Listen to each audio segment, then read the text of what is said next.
Hey everyone, good morning, welcome to my channel. আমি মন, আর আশা করব তোমরা সবাই খুব ভালো আছো, সুস্থ আছো। আমি গরমে পুরো পচতে যাচ্ছি। আর আজকে হচ্ছে 30th অফ জুন, আর এখন বাজে ওই 10টা বাজতে এক হবে, ওই 10টাই ধরো। উফ, অনেক দিন পরে জানো তো, শনি রোববার গুড্ডির ছুটি থাকে, তো আজকে তো সেই শনিবার ওর রাত, তো যে কারণে আজকে মামের চুটিয়ে একটু চুটিং হয়েছে, হয়ে আর এত দেরি হয়ে গেছে যে আমি আর তোমাদের সামনে মানে আসার সুযোগই পাইনি জানো। শুধু কাজ সারছি। মেকআপটা তো দিতে হবে বলো, আমি আবার ফ্যাব্রিকের কাজ নিয়ে বসবো। তো আজকে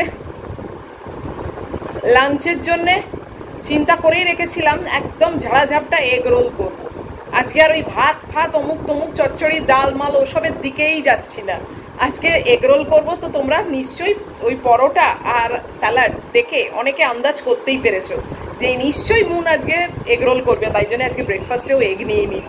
তো এগ রোল হবে আজকে লাঞ্চে। তো ওই সব পার্ট সব মিটিয়ে দিয়েছি, দিয়ে দরদর করে ঘামছি জানো, চোখে নাকে জল পড়ছে, কি কথা বলবো তোমাদের সঙ্গে। তো অ্যাট লাস্ট ব্রেকফাস্ট নিয়ে চলে এসেছি। আম, তরমুজ, 1 কাপ দুধ, আর ওই পাউরুটিটা জানো, বিস্কুটের জন্যে পাউরুটিওয়ালাকে ডেকেছিলাম। আমার বিস্কুট শেষ হয়ে গেছে, একটা আছে ওই গোল গোলগুলো একটুখানি আছে, কারণ এমনিতে তো দেখতে পাই না, ধরতেও পারি না সব সময়। তো ওপর থেকে আমার রান্নাঘর থেকে ওনার আওয়াজ পেয়েই ওনাকে ডেকেছি যে আপনি বিস্কুট এনেছেন, বলে হ্যাঁ। আমার ওপরে আসুন। তো ওপরে এসছিল, তো ওই 2 রকমের বিস্কুট নিলাম, নিয়ে তারপরে কি মনে হলো দেখছি ওপর থেকে না আমার এরকম আস্ত পাউরুটি, যেটা আমি খেতে ভালোবাসি, গোটা পাউরুটি আর কি, স্লাইস নয়, সেইটা মনে হচ্ছে দেখা যাচ্ছে একটু একটু কাগজ। আমি বললাম যে আচ্ছা আপনার কাছে কি এটা গোটা পাউরুটি আছে? বললো হ্যাঁ, ওই 1 পিসই আছে। আমাকে দিন। তো ওই 1 পিস পাউরুটির দেখলে তো খানিকটা কেটে নিয়েছি, নিয়ে একটু ওপরে বিট নুন আর গোলমরিচের গুঁড়ো ছড়িয়ে দিয়েছি, ওইটা খাবো। বাস আমার ব্রেকফাস্ট হয়ে যাবে। উফ, নিয়ে চান করতে চলে যাব।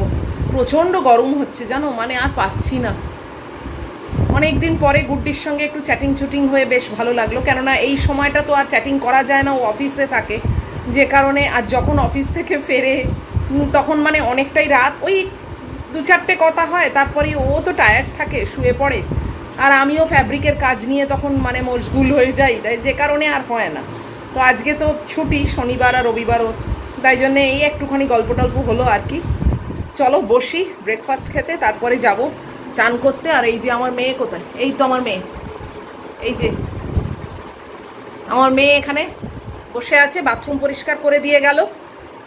উফ, পেছন দৌড়েছিল, সেখানে সব ডিউটি ওর হয়ে গেল, এসে এখন বসেছে আরাম করে। চলো, ওয়েদার আজকে মোটামুটি জানো তো, ওই মাঝে সাঝে সকালবেলার দিকে একটুখানি বৃষ্টি মতো হলো, তাতে না গুমোটটা ডবল বেড়ে গেল। এত গরম হচ্ছে কি বলবো, এটা কি বর্ষাকাল না গুমোটকাল? সত্যি তোমাদের আজকে একটা জিনিস পড়ে শোনাবো জানো, একটা জোগাড় করে রেখেছি, একটা না বেশ অনেক কিছুই জোগাড় করে রেখেছি, তবে একদিনেই তো আর সব পড়ে শোনানো যায় না, খেপে পড়ে শোনাবো। তো আজকে একটা পিস পড়ে শোনাবো, বেশ ভালো লাগলো আর কি, একদম অন্যরকম। প্রত্যেক বাড়ি যে সংসার আর স্বামী আর শাশুড়ি এইসবের কেচ্ছা চলবে এমন তো না, এটা একদম টোটালি আলাদা একটা পিস, ভীষণই ভালো লাগলো এবং মনে হলো আমার পরিবারের সবার সঙ্গে এটা শেয়ার করি।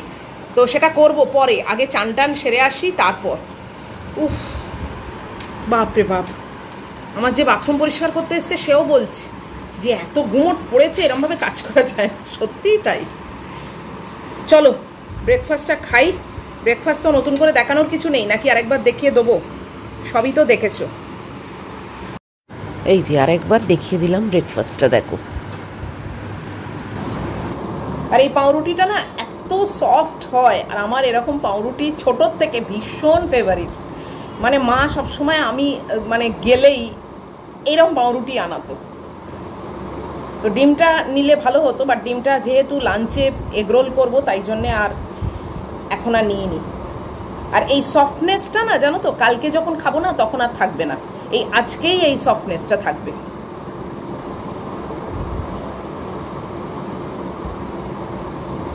তাই টাটকা পাউরুটির লোভটা সামলাতে পারলাম না। গোলমরিচের গুঁড়ো আর ওপরে একটু বিট নুন দিয়েছি, দারুণ খেতে লাগছে, হেভি টেস্টি লাগছে। সাদা নুনের থেকে বিট নুনটার হেভি টেস্ট।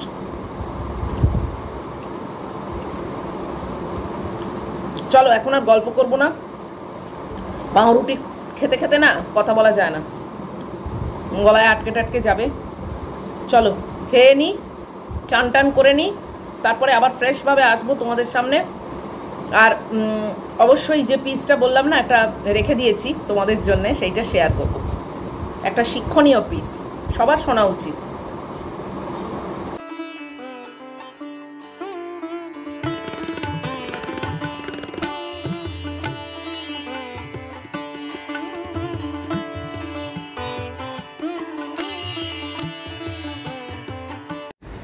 পৌনে 11টা বাজলো আর আমি চান টান করে বেরিয়েছি।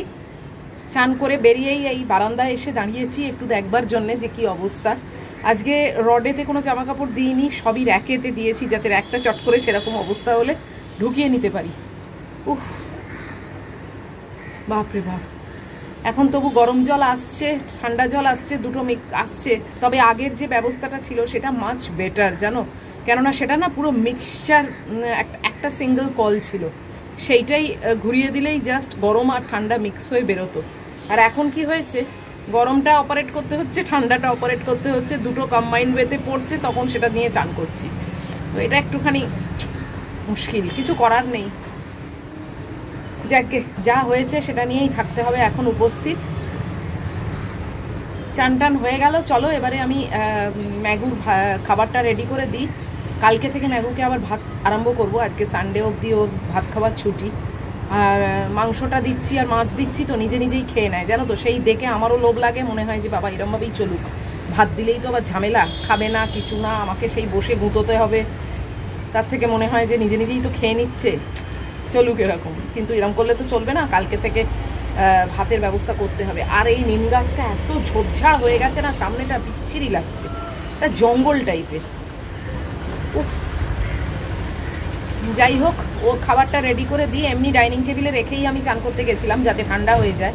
তো এখন মাছটা বেছে টেছে ঠিকঠাক করে ওকে দিই, তারপরে ফ্যাব্রিকের সেট আপটা করে বসে তোমাদেরকে ওইটা শোনাবো, তারপরে ফ্যাব্রিকের কাজ করবো। চলো ভেতরে যাই। এই যে আমার মেয়েকে দেখো সোফার মধ্যে গুছিয়ে বসেছে, তোমরা বারে বারে দেখতে চাও, এই নাও ভালো করে দেখো, দেখছো তোমাদের দেখছেও। বসে গেছি আবার এই যে শাড়ি নিয়ে, তবে সেটা পরে, আগে এই যে তোমাদের এই লেখা যেটা মানে একটা আর্টিকেল, এইটা তোমাদের সঙ্গে একটু শেয়ার করব। আমার অন্তত খুব ভাল লেগেছে, অন্যদিন যা শেয়ার করি তার থেকে কিন্তু এটা কমপ্লিটলি অন্য স্বাদের, খুব শিক্ষণীয় আর কি একটা। তো শুনতে থাকো, আমি পড়তে থাকি। বাবার সাথে প্রায় ঘন্টাখানেক ধরে ব্যাংকে বসে আছি, বিরক্ত হচ্ছি খুব, যত না নিজের ওপর তার চেয়ে বেশি বাবার ওপর। অনেকটা রাগ করেই বললাম, বাবা কতবার বলেছি তোমায় অনলাইনে ব্যাংকিংটা শেখো।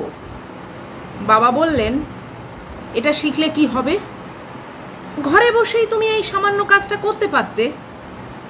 শুধু ব্যাংকিং না, শপিংটাও তুমি অনলাইনেই করতে পারো, ঘরে বসে ডেলিভারি পেতে পারো, খুব সহজ বাবা, কিন্তু এই সহজ জিনিসটা তুমি করবে না। বাবা জানতে চাইলেন, করলে আমাকে ঘরের বাইরে বের হতে হতো না তাই না? হ্যাঁ বাবা তাই, এখানে এসে ঘন্টাখানেক অনর্থক বসে থাকতে হতো না। এরপর বাবা যা বললেন তাতে আমি নির্বাক হয়ে গেলাম। বাবা বললেন, এত সময় বাঁচিয়ে তোমরা কি করো? ফোনেই তো সারাক্ষণ ব্যস্ত থাকো। কবে শেষ দিন তুমি তোমার কুকুর সাথে কথা বলেছিলে?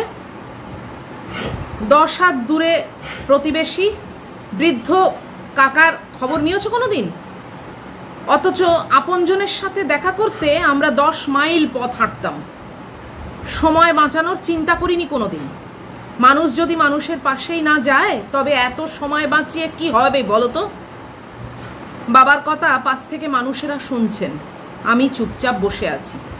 বাবা বললেন, ব্যাংকে প্রবেশের পর থেকে 4 জন বন্ধুর সাথে কুশল বিনিময় করেছি। তুমি জানো আমি ঘরে একা, তাই ঘর থেকে বের হয়ে আসাটাই আমার আনন্দ। এই সব মানুষের সাহচর্যটাই আমার সঙ্গ। আমার তো এখন সময়ের কমতি নেই, মানুষের সাহচর্যেরই কমতি হয়ে গেছে। ডিভাইস, হোম ডেলিভারি এনে দেবে অনেক কিছু, কিন্তু মানুষের সাহচর্য তো আমাকে এনে দেবে না বাবা। মনে পড়ে 2 বছর আগে আমি অসুস্থ হয়ে পড়েছিলাম, যে দোকান থেকে আমি দৈনন্দিন কেনাকাটা করি তিনিই কিন্তু আমাকে দেখতে গিয়েছিলেন, আমার পাশে বসে থেকে মাথায় হাত বুলিয়েছিলেন। আমার চোখ অশ্রুতে ভিজে গিয়েছিল। তোমার ডিভাইস বড় জোর একটা যান্ত্রিক ইমেল পাঠাবে, কিন্তু আমার পাশে বসে থেকে চোখের জল তো মুছিয়ে দেবে না, বরং মনের কষ্ট আরো বাড়াবে, তাই না? চোখের জল মুছে দেওয়ার মতো কোনো ডিভাইস কি তৈরি হয়েছে? সকালে হাঁটতে গিয়ে তোমার মা সেদিনে পড়ে গিয়েছিলেন, কে তাকে ঘরে পৌঁছে দিয়েছিল? অনলাইন মানুষের অ্যাকাউন্ট চেনে, সে তো মানুষ চেনে না। মানুষের ঠিকানা চেনে, কিন্তু রাস্তায় পড়ে থাকা মানুষকে তো ঘরে এনে দিতে পারবে না। এই যে মানুষ আমার শয্যা পাশে ছিল, তোমার মাকে ঘরে পৌঁছে দিল, কারণ দৈনন্দিন নানা প্রয়োজনে একজন আরেকজনকে আমরা চিনেছি। সব কিছু অনলাইন হয়ে গেলে মানুষ হিউম্যান টাচটা কোথায় পাবে বলো তো? আর পায় না বলেই পাশের ঘরে মানুষ মরে গিয়ে লাশ হয়ে থাকে, দুর্গন্ধ না আসা পর্যন্ত কেউ কারো খবরও রাখে না। বড় বড় অ্যাপার্টমেন্টগুলো আমাদের অ্যাপার্টি করে দিয়েছে। পুরো পাড়ায় একটা টেলিভিশনে কোনো অনুষ্ঠান একসাথে দেখে সবার আনন্দ, আমরা একসাথে জড়ো করতাম। এখন আমরা রুমে রুমে নানা ডিভাইস জড়ো করেছি, আনন্দ আর জড়ো করতে পারিনি। কিন্তু এই যে ব্যাংকের ক্যাশিয়ারকে দেখছো, তুমি তাকে ক্যাশিয়ার হিসেবেই দেখছো, সেলসম্যানকে সেলসম্যান হিসেবে দেখো, কিন্তু আমি সুখ দুঃখের অনুভূতির একজন মানুষকে দেখছি। তার চোখ দেখছি, মুখের ভাষা দেখছি, হৃদয়ের কান্না দেখছি, ঘরে ফেরার আকুতি দেখছি। ওই যে মানুষকে দেখা, এটা একটা বন্ধন তৈরি করে। অনলাইন শুধু সার্ভিস দিতে পারে, এই বন্ধন কোনোদিন দিতে পারবে না। পণ্য দিতে পারে, পুণ্য দিতে পারে না। এই যে মানুষের সাথে হাসি মুখে কথা বলা, কুশলাদি জিজ্ঞাসা করা, এখানে শুধু পণ্যের সম্পর্ক নেই, পুণ্যের সম্পর্কও আছে। বাবা, তাহলে কি টেকনোলজিটা খারাপ বলছো? আমি জানতে চাই সেটা। বাবা বললেন, টেকনোলজি খারাপ তো বলিনি, অনেক কিছু সহজ করেছে, নিঃসন্দেহে সেটা সত্য কথা। ভিডিও কলের মাধ্যমে লাখে লাখে ছেলেমেয়েরা পড়ছে, শিখছে, এটা তো টেকনোলজিরই উপহার। তবে টেকনোলজির নেশাটা খারাপ। স্ক্রিন অ্যাডিকশন ড্রাগ অ্যাডিকশনের চেয়ে কোনো অংশে কম নয়। দেখতে হবে ডিভাইস যেন আমাদের মানবিক সত্তার মৃত্যু না ঘটায়, আমরা যেন টেকনোলজির দাসে পরিণত না হয়ে যাই। মানুষ ডিভাইস ব্যবহার করবে, মানুষের সাথে সম্পর্ক তৈরি করবে, কিন্তু ভয়ঙ্কর সত্য হলো এখন আমরা মানুষকে ব্যবহার করি আর ডিভাইসের সাথে সম্পর্ক তৈরি করি। মানুষ ঘুম থেকে ওঠে, আপন সন্তানের মুখ দেখার আগে মোবাইল স্ক্রিনটা দেখে। সায়েন্টিফিক রিসার্চ ইনস্টিটিউট এটাকে ভয়ঙ্কর মানসিক অসুখ বলে ঘোষণা করেছে, সেটা কি জানো? কিছুদিন আগে আশা ভোসলে একটা ছবি পোস্ট করে ক্যাপশন লিখেছিলেন, আমার চারপাশে মানুষ বসে আছে কিন্তু কথা বলার মানুষ নেই, কারণ সবার হাতে ডিভাইস। বাবা দীর্ঘ নিঃশ্বাস ফেলে বললেন, জানি না ভুল বলছি কিনা, তবে আমার মনে হয় তোমরা পণ্যের লোগো যত চেনো, স্বজনের চেহারা তত চেনো না। তাই যত পারো মানুষের সাথে সম্পর্ক তৈরি করো, ডিভাইসের সাথে নয়। টেকনোলজি জীবন নয়। Spend time with people, not with device, not with technology. এক সময় বাবাকে কাকা বলে কে একজন ডাক দিলেন। বাবা কাউন্টারের দিকে হেঁটে যাচ্ছেন, এই প্রথম আমি বুঝতে পারলাম বাবা কেবল ক্যাশিয়ারের দিকেই হেঁটে যাচ্ছেন না, একজন মানুষ আর একজন মানুষের কাছে যাচ্ছেন। বাবাকে আমি অনলাইন শেখাতে চেয়েছিলাম, বাবা আমাকে লাইফ লাইন শিখিয়ে দিলেন। এটাই হচ্ছে আজকের আর্টিকেল, যেটা আমার মনে হলো ভীষণ উপকারী, ভীষণ শিক্ষণীয় এবং তোমাদের সঙ্গে শেয়ার করতে খুব মন চাইলো, তাই জন্য এটা তোমাদের সঙ্গে শেয়ার করলাম। জানি না কতজন এটা সাপোর্ট করবে, কিন্তু আমি সত্যি এটা সাপোর্ট করি। যদিও ডিভাইস ছাড়া সত্যি এখন জীবন অচল, কেননা আমার মতো মানুষ যে দেখো একেবারে একা রয়েছি, আমরা কিন্তু অনেকটাই, আমরা ছেড়ে দাও, আমি আমার কথাই বলি, আমি কিন্তু অনেকটাই টেকনোলজি এবং এই ডিভাইসের ওপর নির্ভরশীল। এই যে অনলাইনে অর্ডার দিচ্ছি, এটা এসে যাচ্ছে, ওটা এসে যাচ্ছে, আমি কিন্তু গুড্ডি চলে যাওয়ার পর থেকে এখনও অবধি বলতে গেলে ম্যাগিকে রেখে মাত্র একটা দিনই বেরিয়েছিলাম, বিবনি গেছিলাম। তারপরে কিন্তু আর কোনো দিন বেরোয়নি। এবার আমার সব কিছু কিন্তু ওয়েল মেনটেন চলছে। হ্যাঁ, বাচ্চুদা তো খুব অল্প জিনিসই এনে দেন, কিন্তু বেশিরভাগ জিনিসটা আমার চলছে কিন্তু এই অনলাইনের ওপর ভর করে। তাই এখনকার দিনে অনলাইনটা অবশ্যই ভীষণই গুরুত্বপূর্ণ এবং অনেক মানে রাখে, অনেক উপকারে লাগে, নিঃসন্দেহে সেটা মানতেই হবে। কিন্তু তাই বলে আমরা সত্যিই কিন্তু মানুষের মধ্যে যে একটা কানেকশান সেটা হারিয়ে ফেলছি। তবে এই যে ভদ্রলোক যে কথাগুলো বলেছেন, বাবা ভদ্রলোক আর কি, আমি তাকে 100% সাপোর্ট করতে পারলাম না, 90% সাপোর্ট করছি, 10% সাপোর্ট করছি না। এটার কারণেই এখন না মানুষের মন ভীষণ কি বলবো মিন টাইপের হয়ে গেছে। তাই জন্যে এখন অনেক সময়তেই মনে হয় যে ডিভাইসের মাধ্যমে সম্পর্কটা একটা দূরত্ব থাকাটাই বোধহয় ভালো। বেশি কাছাকাছি মানুষকে আনলে কিংবা বেশি ঘনিষ্ঠ সম্পর্ক হলে বা বেশি মেলামেশা হলে প্রবলেম অনেকটাই ক্রিয়েট হয়ে যায়। সেটা কিন্তু এখনকার দিনে উনি যে টাইমের মানুষ, সেই টাইমে কিন্তু এই কথাটা অনেকটাই অ্যাপ্লিকেবল ছিল না। মানে মানুষকে ভালোবাসতো, মানুষের ওপরে একটা ফিলিংস গ্রো করতো, মানুষের ভালো চাইতো, মানুষের পাশে থাকতো। কিন্তু এখন না বড্ড ছোট ছোট জিনিসে অনেক রকম জেলাসি এসে গেছে, অনেক ইগো প্রবলেম এসে গেছে, এবং সেই সব জিনিসগুলো দেখে মনে হয় যেন দূরত্ব মেনটেন করাটা বোধহয় আজকের দিনে অনেকটাই বেটার। তাই জন্যে আমি সেই 10% এগেনস্টে আছি যে খুব একটা সবার সঙ্গে মন খুলে কাকা কাকি মাসি জেঠি জ্যাঠা এইসব বলে মেলামেশা করবার বোধহয় আজকে আর অতটা উচিত নয়। আমার মনে হয়, আমার পার্সোনাল ভিউ এটা, অতটা উচিত নয়। কেননা আগেকার দিনে আসলে কম্পিটিশনটা এতটা ছিল না, যে কারণে মানুষের ওপরে অনেক মানে কি বলবো ডিপেন্ড করে থাকতো এবং অল্পেতেই খুশি হতো। অন্যের সাকসেসে মানুষের খুশি আসতো। এখন কিন্তু সেটা আসে না। এখন অন্যের সাকসেসে মানুষ জেলাস হয়। এখন অন্যের কিছু যদি খারাপ হয় তাতে মানুষের আনন্দ লাগে। এই জিনিসগুলো নিশ্চয়ই আমি যেরকম বলছি তোমরাও কিন্তু তোমাদের প্রতি পদে জীবনের দিনগুলো কাটাতে কাটাতে এগুলো অবশ্যই ফেস করেছো এবং বুঝতে পেরেছো। তাই কোথাও না কোথাও আজকের যুগে মনে হয় যে কিছুটা হলেও আমরা ডিভাইস নিয়ে কিন্তু অনেক সেফ আছি, অনেক ভালো আছি। জানি না আমার সঙ্গে কতজন একমত হবে। তবে হ্যাঁ, সেই রকম যদি মানুষ পাওয়া যায় জীবনে যে সত্যি ভালো, সত্যি ফিল করে বা সত্যি অন্যের সাকসেসে খুশি হয়, অন্যের দুঃখে সে দুঃখ পায়, এরকম রেয়ার মানুষ নিশ্চয়ই এখনও আছে, এমন নয় যে একবারই নেই। তো সেই মানুষ পাওয়া তো দুষ্প্রাপ্য, তাই না? তো সেই মানুষ যদি কেউ কখনো খুঁজে পাও, অবশ্যই তার সঙ্গে খুব ভালো একটা সম্পর্কে থাকবে এবং তাকে বন্ধু হিসেবে টিকিয়ে রাখার চেষ্টা করবে বা কোনো সম্পর্কে টিকিয়ে রাখার চেষ্টা করবে। আদারওয়াইজ কিন্তু আমার মনে হয় দূরত্ব মেনটেন করাটা অনেকটাই সেফ আজকের দিনে। যাই হোক, পিসটা কেমন লাগলো তোমরা অবশ্যই লিখে জানিও এবং তোমাদের কি মতামত সেটাও আমাকে জানিও, আমারও ভালো লাগে পড়তে।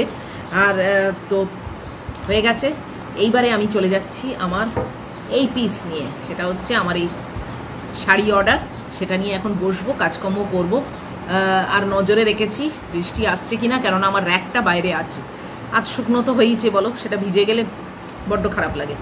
তো চলো, আজকে মহিলা আবার খেলো না, মহিলাকে খেতে দিয়ে দিয়েছি। মহিলা এখানে এসে চিৎপাত হয়ে শুয়ে আছে, ও শুয়ে থাকুক, এখনও আমার টাইমও হয়নি, 11:15 তো, 12টার আগে কোনো চান্স নেই। চলো আমি এবার কাজে লেগে পড়ি, আবার পরে আসছি, সঙ্গে থাকো। 1:10 মতো হয়ে গেল জানো, এতক্ষণ ধরে ফ্যাব্রিকের কাজ করছিলাম। উফ, আজকেও আমাকে ম্যাগি ডিস্টার্ব করেনি, ও নিজের মতো খেয়ে নিয়েছে। এবার কালকের থেকে যখন ভাত দেবো তখন আমাকে ভালো করে ও দেখাবে।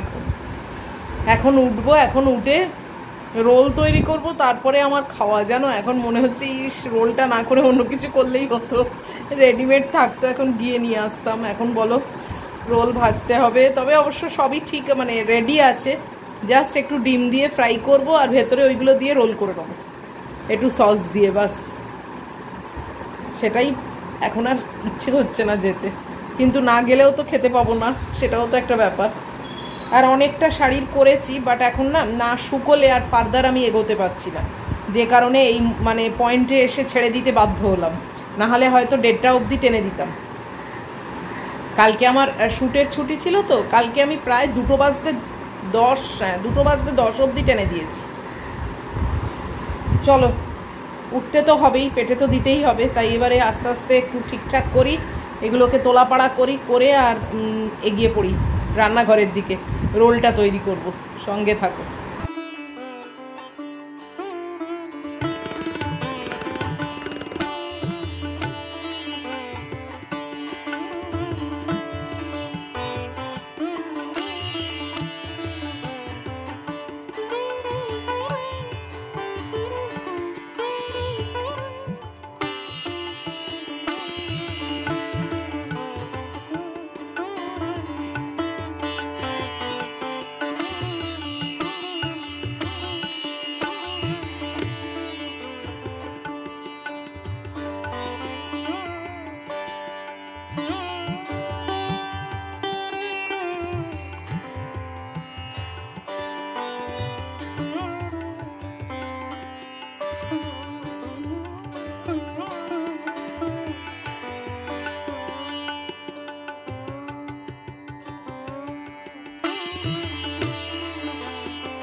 তো আমার এগরোল করা হয়ে গেল, এবার আমি ইটিং শোটা করতে বসবো, মানে খাবো আর কি।